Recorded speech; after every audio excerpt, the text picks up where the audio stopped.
Hi guys, in this video I will show you how to disable automatic subtitles on YouTube. What you need to do, first just go to YouTube and log in your account, and then click in your profile icon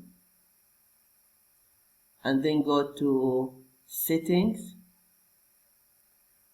After that, click on playback and performance,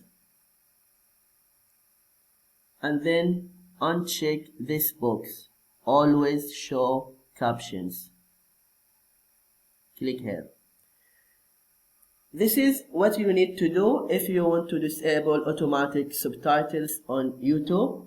I hope this video is helpful. Please don't forget to give a like and subscribe to the channel if you are not subscriber yet. Thank you and see you.